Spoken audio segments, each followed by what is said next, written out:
Bonjour, dans cette vidéo, on va parler de la parité d'une fonction. Commençons tout d'abord par définir un intervalle centré en 0. Soit I un sous-ensemble de R. I donc est un intervalle dans R.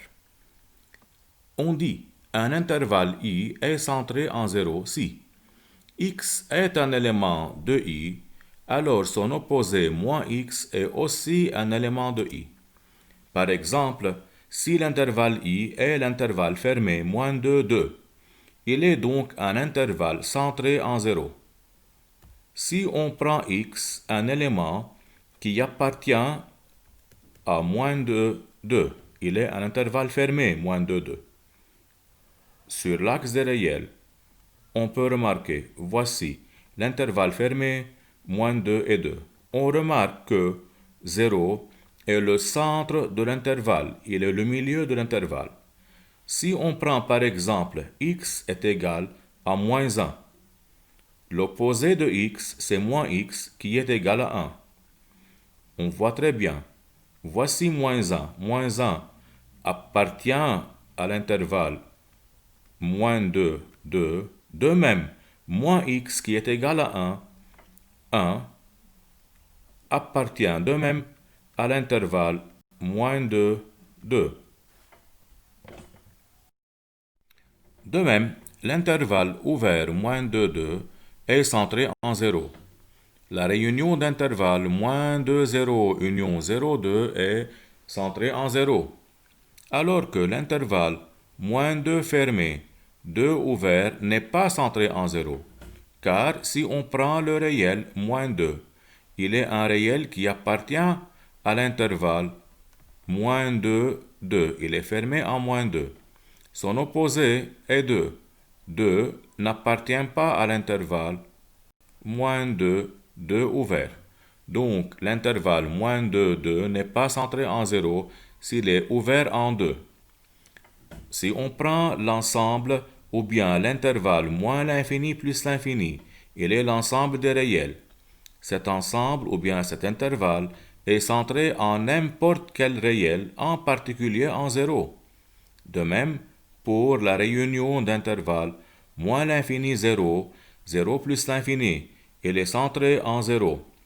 Si par exemple on prend l'intervalle moins l'infini moins a, union a plus l'infini, quel que soit le a un réel, il est un intervalle centré en 0 aussi. Par exemple, moins l'infini, moins 4, union 4 plus l'infini. Même si c'est l'intervalle est moins l'infini, moins 6, fermé en moins 6, union 6 plus l'infini. Il est un intervalle centré en 0. Parité d'une fonction. Dans ce qui suit, I est un intervalle ou bien une réunion d'intervalles centrés en 0. Par définition, dire que la fonction f de I vers R est paire. Rappelons que I est le domaine de définition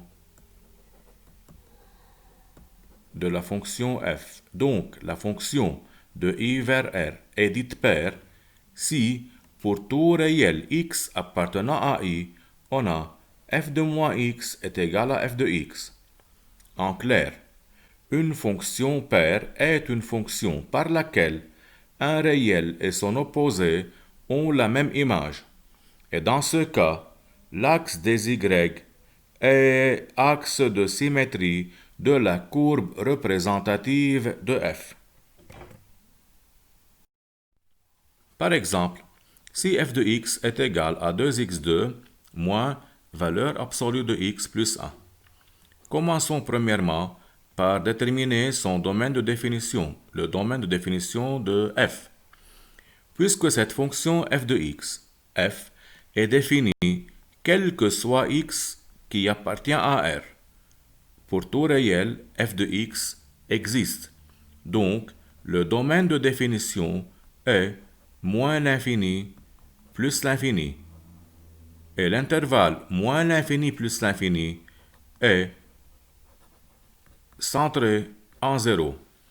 On peut passer maintenant à étudier la parité de cette fonction f. Pour cela, on prend un x. On calcule maintenant f de moins x. C'est-à-dire, on va remplacer ce x et ce x par moins x. On aura donc 2 moins x au carré moins valeur absolue de moins x plus 1. On sait bien, ici on a l'exposant qui est 2. Il est pair. Donc, moins x au carré égale à x au carré.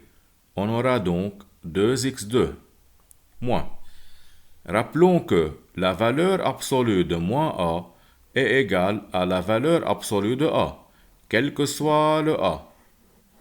Donc, à la place de la valeur absolue de moins x, on peut écrire valeur absolue de x plus 1. On a eu 2x2 moins valeur absolue de x plus 1. C'est la même valeur que f de x. Donc, f de moins x est égal à f de x. Alors, dans ce cas, f est une fonction paire et la courbe représentative C de f admet l'axe y' OY ou bien l'axe des y comme axe de symétrie. Dans le deuxième cas, on prend aussi un intervalle i ou bien une réunion d'intervalles centrée en 0. Dire que la fonction f de i vers r est impaire. Rappelons que i est le domaine de définition de la fonction f. Cela signifie que pour tout réel x appartenant à i, f de moins x est égal à moins f de x. Donc c'est l'opposé de f de x. En clair, une fonction impaire est une fonction par laquelle un réel et son opposé ont des images opposées. Dans ce cas, l'origine O00 est centre de symétrie de la courbe représentative de f. Prenons maintenant l'exemple de la fonction f de x qui est égale à x au carré moins 4 sur x. De même, on va commencer par déterminer le domaine de définition de cette fonction. Cette fonction est une fonction rationnelle. Pour qu'elle soit définie, il faut que son dénominateur x soit différent de 0. Donc, on peut prendre tous les réels sur l'axe des réels, sauf le 0. On élimine donc le 0.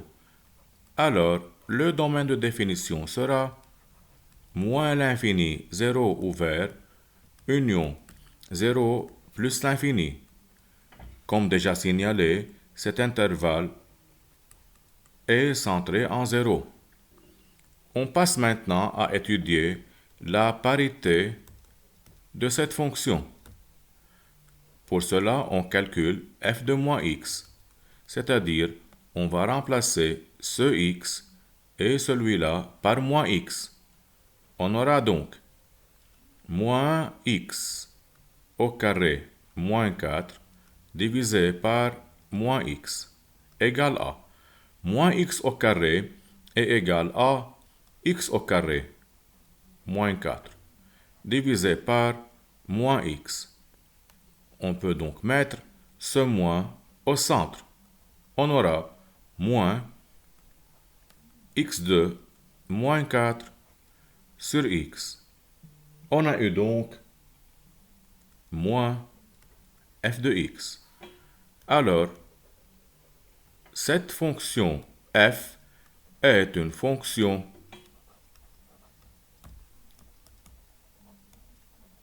impaire, car f de moins x a donné moins f de x est égal à moins f de x. Et dans ce cas, l'origine O 0, 0 est centre de symétrie de la courbe C de f représentative de la fonction f. Dans l'exemple suivant, on a f de x qui est égal à 3x au cube moins 5x2 plus 17. Commençons premièrement par déterminer son domaine de définition, d de f.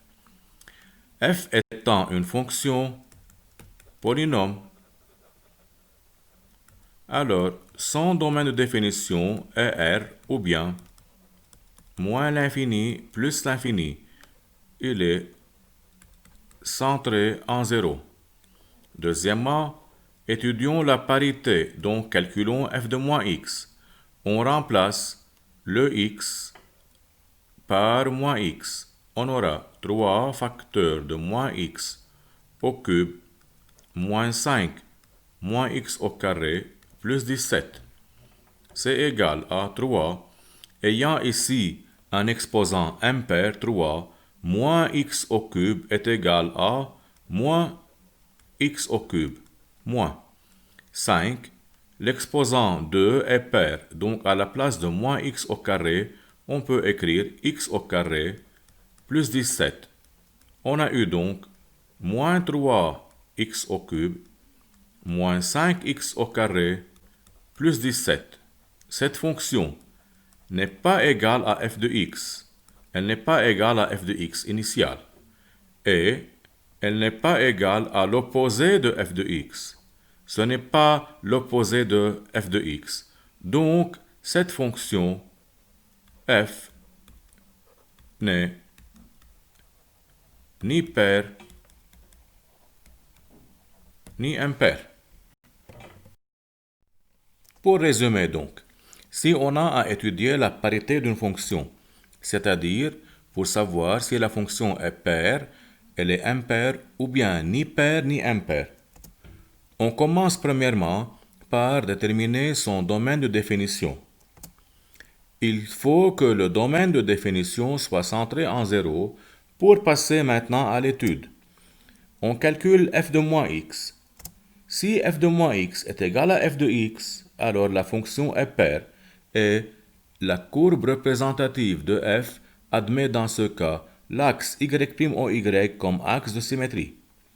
Si f de moins x est égal à moins f de x, la fonction f est donc impaire et la courbe représentative de la fonction f admet l'origine O0, 0 comme centre de symétrie.